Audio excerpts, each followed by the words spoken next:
Hey, what's up, everybody? It's your man Melvin Taylor, and you are tuned into my radio show, The Alternative with Melvin Taylor, and this is the TV version. Now, you may recognize me from a few reaction videos on the internet or from seeing some local improv. Either way it goes, this radio show is dedicated to you guys.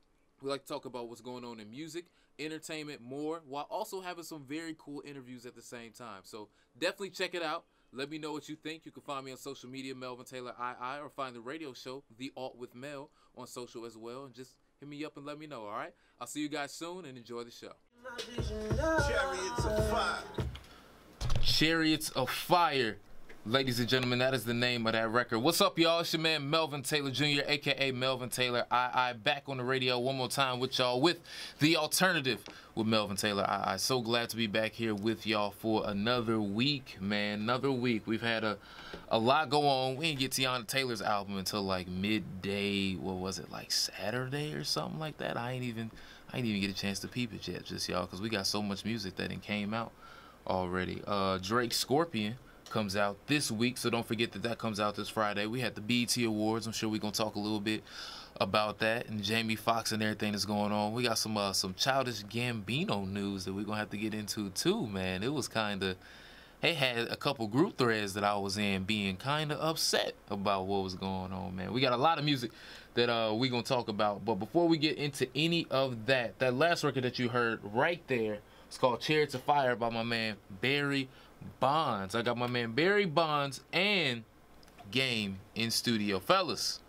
Hey. What's going on? How y'all doing today, man? Y'all good? Yeah. Chilling. Great. Man, glad to be here. Thank you so much. I'm glad to have y'all here. So just jumping into everything. Tell me a little bit about that record, Chariots of Fire. Where'd that come from? Inspiration for all of that. How'd that even started? Give me the whole rundown. Came up with that, Game had gave me the beat about 6 months prior to the album, maybe almost a year. And it was about going through adversity on the way to this project. Mm-hmm. You know, coming off the last one and switching a couple players on the team, switching things up, publicists, and it was just, you know, going through adversity problems. Yeah. So that's what the Chariot is like, going through the flames. Mm. That was my mind state. You know what I mean? Okay. Like in the that's one of the songs that stand out on the project for me. Yeah. One of the lines in it, "Stay focused, we all will be rich." Mm.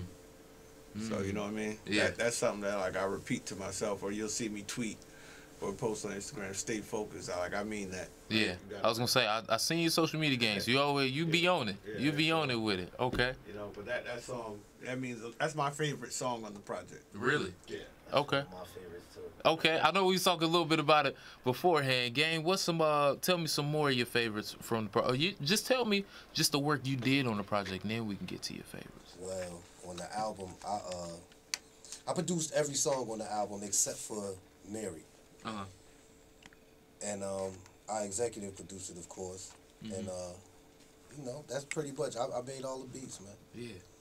I made all the beats. Chariots is my favorite. That's one of my favorites. Yeah. The intro, that's one of my favorites. Okay.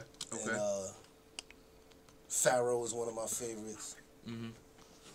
Overcome is my overall favorite. Yeah, we were talking about that beforehand. Yeah, that's my overall favorite. Yeah.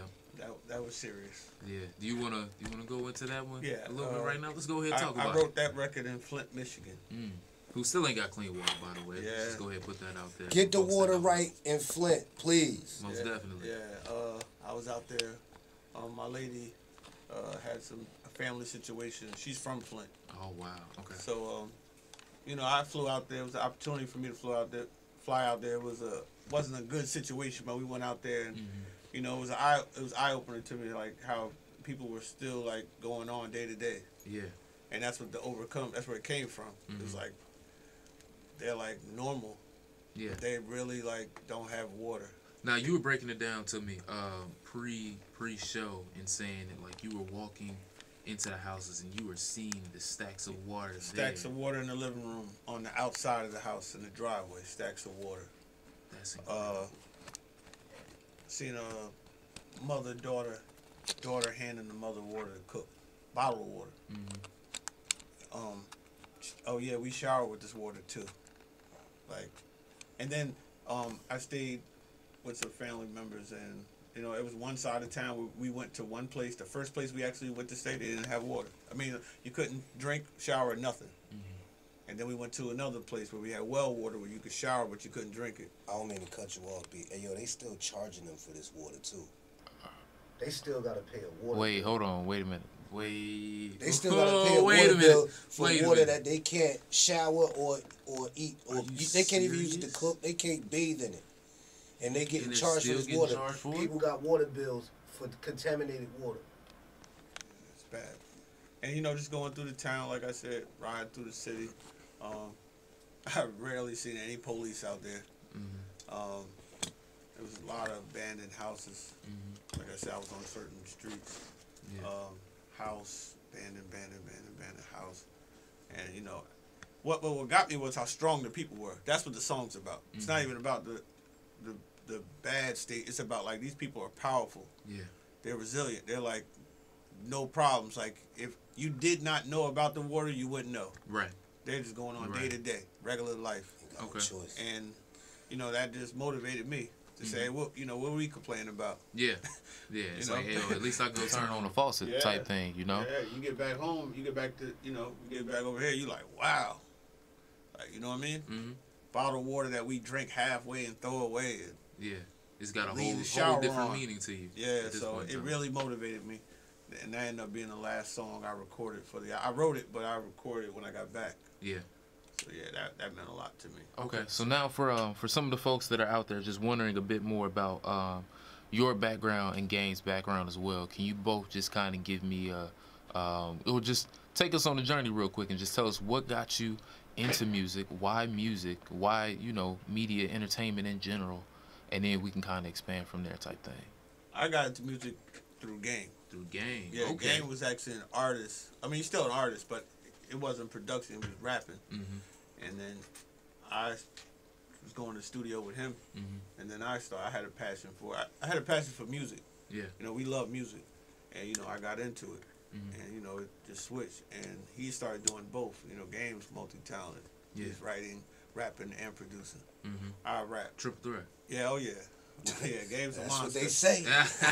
Game's a monster. And we've been working both from Newark, New Jersey. And, you know, been grinding for a long time. Built our own company. Went through the industry stuff. Yeah. Had meetings, situations. I had a few meetings in my life where they actually told me, like, yeah, we just want you to sound like somebody else. Really? Hold on. Let's go into this a little bit, because I've always wondered just kind of like the inner workings of how it all goes. Can you just kind of... I had a record I did, Game produced, and A&R heard it and invited me up to the record label. At the time, I believe it was Virgin Records at the time. I don't even know if they still exist. But that was the first time, and he said that, and Game had played this Tupac melody. I didn't play the Tupac melody. It was arranged in a way, it sounded like Pac would be on. Like Ambitions. Okay. It had like a vibe like that. Yeah, it had an Ambitions vibe. Okay. And A&R told me, like, yo, I love the record. I just want you to go back and just rap and act like Tupac. And it was just facts. It was just like mind blowing to me. And, you know, I walked away. Facts. It's so weird to even like to even know that, like, you know, you hear stuff like that, but to actually like hear it and then to be sitting here with you and see that you like went through something like that. Really told me, like, go back and rewrite the song like Tupac and deliver it like that. And I'm like, and this was before sounding like somebody was even, you know how like now. Right, now it's like when Designer first came out with that song Panda, I swear for the first month I was like, yo, Future got a hit, bro. Future got a hit right here. And that ain't nothing against Designer. I'm just saying, everybody, I thought that was Future. Right. Only people that didn't think that was Future was people in Atlanta, because they know he was talking about scamming. Yes. I'm 100%, because I kept seeing that on Twitter pop up where people was like, no, it's not Future, bro. Like, what are you talking about? And they was like, we don't, no, we don't do that. I thought it was Future, but none against him. That song was fire. It was, and I declined it. And it happened a couple more times in different ways. I mean, that's like the way. It's really like the Game behind the scenes. Yeah. Like, you know, you got to really come in and break in on your own, or else they trying to get you to follow somebody. But yeah, I actually went through that. That was my first label meeting. Wow. So then, what was your whole mindset after that? Just saying like, yo, I'm not trying to go in and sound like nobody else. Like I'm me. Coming from where I come from, coming from the street, we're rebellious. So it's like, what? Yeah, whatever. Right. That was it. We started buying studio equipment. Okay. Okay. That was it. But we started. It was deep, man. Then that was Virgin Records. Then at the time, I don't think they're active anymore. Then Can you just a little bit closer to the mic? I don't think they're active anymore. Then it was EMI. I had a meeting with them, and it was just on and on. So we decided to do it ourselves. Yeah. And a friend of mine had a label. From the block, we're from 25 Records. We did that, and then that changed, and then we built our own company. Yeah, and that's what we're doing now. And I just signed a distribution deal March 25th. Congratulations on that. Yeah, most definitely. Shout out to you. I haven't announced it yet because I'm actually. I guess you could say this would be my debut album.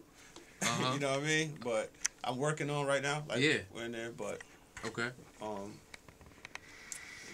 We done that. That was in March. Yeah.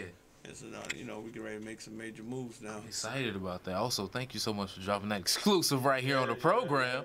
Now, Game, tell us about yourself and being the triple threat that you are. And how did you get into music? Has it always been something that you wanted to do? Just give us the whole layout of the land. Well, my dad is a musician. Okay. So, music was in my blood, man. I was playing drums when I was like 6. Okay. You know what I mean? Yeah. And then from there, I started rapping. And I was in a group called Skilled Assassins. Shout out my guy, Billy Rose.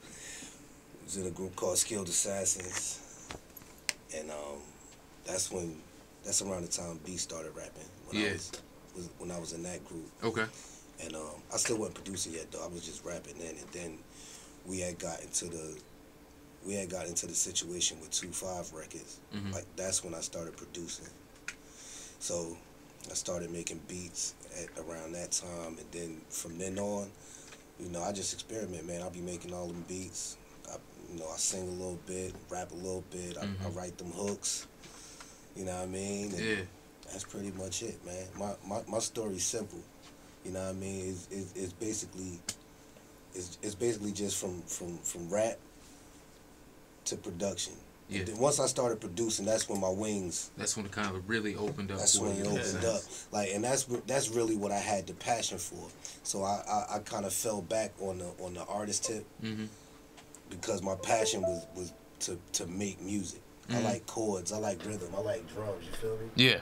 So as long as I was doing that, I was good. Okay. I mean, he steps back. He could step back and I could do a project and he won't make the beat on it, but he'll pick the beats.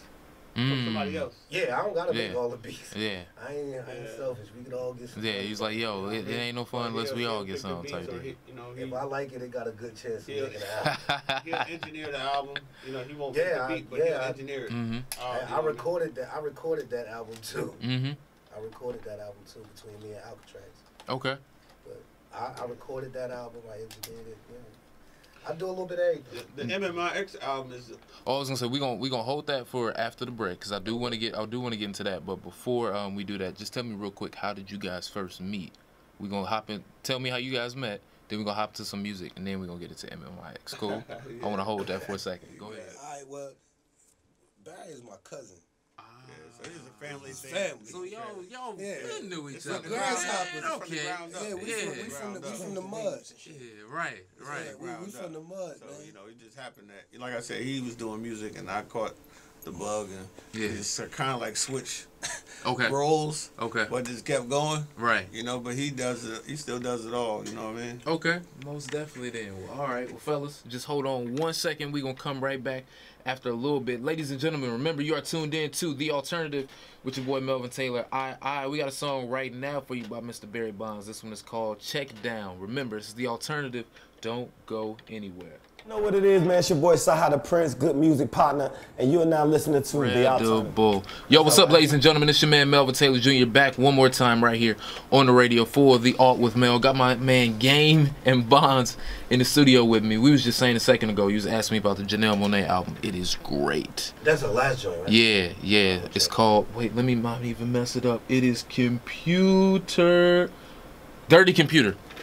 Dirty Computer's the name of the album. And she also has like a 50-minute movie that goes with it as well. That's great too. You should definitely check it out if you get a second. Now, we hopped into a lot of stuff off air that I do want to get into, but before we get into that, I want to talk about the project. Oh yeah. Yes, sir. MMIX. Let's go ahead and get into that. Yeah. That's Roman numerals. Oh, excuse me. That's Roman numerals for 2009. That's the actual year that Genco was official, the stamp. Okay. You know what I mean? So that album is the reset. Okay. That's what that meant. Yeah. That's why the music sounds like that. We try to take it to the basics. You know what I mean? With the samples. You know, that's really what we did. Back to the essence. That's our sound. That's our original sound. Yeah. You know, but competing, things would change. We would do certain records, you know. Yeah.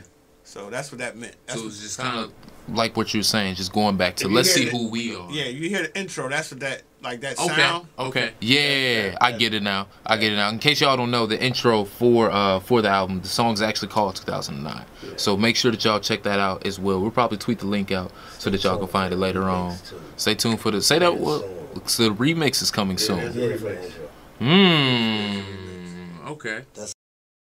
Okay, all right, man, look at that. I need a flex bomb up in here. I might have to be like Joe Budden and get some gunshots or something and get that going.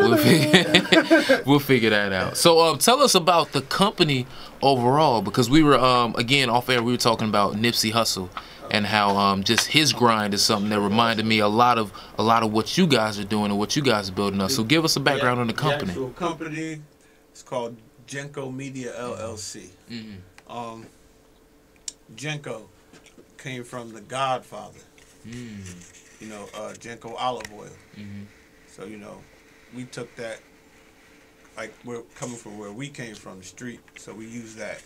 So we took Genco, we have a media company, we do everything, man. We do production, management, graphics, everything. Whole 9 yards. Yeah, so we just put that together. Yeah. And if it get real grimy, we'll make you some business cards. Hey, listen, hustlers out here. I feel it. I feel it. So that's where it came from. So that's where it came from, Genco. You know, and we put that together, and we just started building from there. And we have one of our partners. He's Genco, but we have Killer Concepts. Okay. They do all the. If you see any album cover, graphics, anything. They got all that for you. They do it. So everything is in-house. That's what's up, bro. Everything is in-house. From the videos, those video directors, anything you see that we've done, my website, it's in-house. We don't really have any issues. Man, it's just that, you know, with music, they want you to give up everything.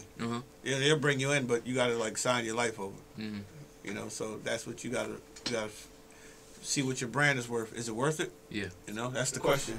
Game, you about to say something, or? Well, nah, because he just said, you know, they want some of everything, and they ain't getting a lot of this. That was the thing with the deal we did. Like, it was not like. I'm glad you said that. That's what I wanted to go into, to say, was it a situation where they did want to ask, like, yo, give me basically your firstborn and your left leg to make this happen? Nah. It was a good split. We wouldn't even be a part of that. It was a good split. It was perfect, and you know, basically everything pays for itself now. I guess that's what being independent. Everything pays for itself. Okay. So that's like a victory for us, because you coming out of pocket in the beginning. Yeah. I understand. You come out of pocket, so when it starts paying for itself and doors start opening, and you know you getting your money. You're taking your cut, and you're not, you know, it changes, it gets better, you know. So basically, it just worked out for us. We get ready to execute. We coming in the fall. You know, we got some stuff coming in the fall. Yeah. Hell yeah, they're working. Okay. I mean, the only left the studio to come here. Yeah. Facts. I appreciate that, fellas. Definitely appreciate that. You know, it's been some sunny days. I just been like, I was telling him, I said, I'm losing my mind. The other day, right? I told him the other day, I said, yo, I think I'm losing my mind. Like, wow, I've been in here too long, man. Everybody's outside. It's good weather. Right. Well, we locked up in here in the summertime. We got to enjoy some of that this out. But, you know, I out hustle the competition. There you go. You know, when they sleep, I'm working. When they working, I'm working. When they go back to sleep, I'm still working. I see you, Kobe. You know. All right. So, even though you're a Bulls fan, I see you, Kobe. It's all good. So we got the apparel company, too. Please tell us about it. What's up with it? We got snapbacks, T-shirts. You know what I mean? I wanted it more like we did that because I was looking at it more like a sports team. Yeah. I didn't want to do a clothing line, like So what's the why specifically more so going towards the side of a sports team and not a clothing / lifestyle type of thing? I'm a more relaxed guy. Yeah. You know, so I just wanted to go something I would wear. T-shirts. We have the varsity jackets, things of that nature. You know, we were thinking about fashion. That's more games side right there. If he decides to take that to the next level. Okay. Now, so game is are you the Virgil over here? Is that so? I guess in this camp I'm that. Yeah. Game does that. My lady has a house of Genco. That's the one right there. That's a female. She has a female brand. Right she's pushing that too for me to do. Like, why don't you do a men's line? But that's just not my passion. I'm not gonna give it 100. But he has it. Me, I'm gonna put the T-shirt on. He's gonna get dressed. I'm gonna put the Genco Apparel T-shirt on and snap back. I'm gonna get with her and we gonna put something together. Yeah, so that's the goal. Okay, well I gotta talk to y'all then. We gotta get in on that. Okay, appreciate that. Appreciate that. Like I said, we just been locked in. We trying to meet this deadline because now it's with the deal, it's different now. Like we got to turn it in. Yeah. It's you give up. You're gonna give up some independence. Right. Before we go all the way. So tell us about that, because a lot of artists out here don't really know like what. Obviously, as much as you're willing to give, but a lot of artists don't really know what's behind the curtain, in a sense. Well, now they have aggregators. So like they made the whole music game independent. So like you guys could like rap and give it to this middleman, and then they give it to iTunes. Okay. Basically, you just have to have it in a certain amount of time. Yeah. A month or something like that. But when you're dealing with a label or company, they kind of tell you like, oh, we need it 2 months in advance. We need it 45 days. We need this, and your rollout and everything. Like right when I say 2009, everything in Genco got revamped. I got new management. Everything. Yeah. So the whole approach to it is different. A little different when you're doing the deal. A little different than I'm used to doing. Yeah. Now like I gotta like turn it in. Right. Before. You just when we ready to drop it type of thing. Get the mixes back that night and drop it. It's like, listen, here it is. Yeah, we agreed. Now it's like, we gotta do it this way. Okay. Let me hear this. Go back and mix this. Go back. So it's a little different, but that's part of the game. It's part of the game. It's better. It's better now. Now, do you think that helps overall with just kind of like, say for example, beforehand when you had it and you just kind of dropped the project, obviously you creating the hype yourself with it and really pushing it with the music. Do you think that this gives you more time to kind of bring more people in and spread the word about it? It gives you more resources to bring more people in. Okay. And it's somebody else to focus on that. So like we could be doing something else. Right. Instead, like before, it would be us doing everything. Yeah. So now we could like just focus on making the music, getting it mixed, getting it mastered, and getting the videos done, and then somebody else take it from there. It allows you to take a little bit of a not necessarily a break, but just to focus on. We still are in control of. It goes as far as we push it. Okay. That's still it. We are our own company. We just have support now. You know what I mean? So like before, like with aggregators, you pay to put your music up. Now it's different. We don't have to pay. You don't have to come out of pocket. You could just invest that money into something else. I get you. So we still have to push it. We still have to pay for promotion. We have our own publicist, our brand manager. Big shout out to Scoop B. Shout out Scoop B. Scoop B Radio. What up, boy? Yeah, that's actually how you doing, That's Scoop? actually my brand manager. I need Scoop B. I was just with Scoop on. Scoop. Man, listen. As a matter of fact, dog, we gonna talk off air. We gonna talk off. I was just with Scoop on Sunday up around 34th Street. Shout out Scoop, man. Scoop's a great guy. with him earlier, great man. Guy. He knows something, man. You gotta tell him. I want to tell him. Hey, listen. He's treating me the same way on Sunday. I was like, hey, man, I know you know. Yeah. So what's good? He was like, brother, listen. Just watch what I got for you this week. When he got off the phone, he said, you said it, I did. Right.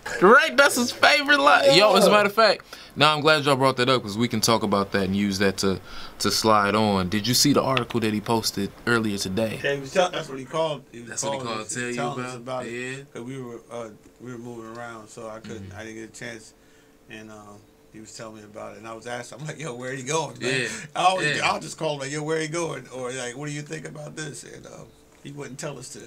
He's like, I'm gonna let you sit on it for a little bit. So I was throwing things out at him. We gonna go here because we have our own debates in the studio. Right. Man, he's going here and going there, So, but he wouldn't tell me today. Okay. Yeah, so but he Scoop Vision. Scoop B, man. His vision is impeccable, man. He manages my brand. Good guy. My management. Shout out to my man, Fresh Moss, Crystal Roots Management. Everything different, man. Like I said, I got a good support system. Shout out to the whole Genco, man. Sounds like y'all got a great team around you guys. Genco, Aviator, Fly Boys, Killer Concept. I mean, we strong, man. Yeah, strong, but. Yeah, Scoop is in the back, man. We trying to get it out of him, man, so we might, be the ones to tell it where LeBron goes. Right, that would be amazing. When Kyrie left, I was on him, man. Yeah. Yeah, I think he let me. I think he let me know. He told you. Yeah. He told you. He let you know. He told me. I was shocked, He did. All he told me was, "Hey, bro, just pay attention to what's going on." Yeah, I was like, "What you mean? What's going on?" Hey, just know in the next 2 weeks something crazy about to go down. Yeah, he ain't tell him where he was going, but he told him he was going. He was going. Yeah. He be knowing stuff, man. He be on his game, man. That's my brother, man. So as a resident, go ahead. I was about to say he told me, and I was like, why would he do that? Yeah, that's my brother though, Scoop, man, great brother. So as a Bulls fan, as Barry is, and as a Heat fan, as Game is, and as a Laker fan, as myself, where do you guys think LeBron is gonna go? Now that we talking about it, I just want to ask, where y'all think he gonna go? I think he going to L.A. You think he come? Yeah, you think he coming to L.A.? Yeah. Okay. Because of Magic. Same conversation I was having the other day. I believe that. There's only a few places he can go. I told him this earlier. He can vouch for this. I give him 2 places to go. Or 3. Okay. Stay in Cleveland. Yeah. Go to Miami. Or go to L.A. Go to Miami because of Pat and Spoelstra. Hey, what's up, everybody? It's your man, Melvin Taylor, and you are tuned into my radio show, The Alternative with Melvin Taylor, and this is the TV version. Now, you may recognize me from a few reaction videos on the internet or from seeing some local improv. Either way it goes, this radio show is dedicated to you guys. We like to talk about what's going on in music, entertainment, more, while also having some very cool interviews at the same time. So definitely check it out. Let me know what you think. You can find me on social media, Melvin Taylor II, or find the radio show, The Alt with Mel, on social as well. And just hit me up and let me know, all right? I'll see you guys soon and enjoy the show.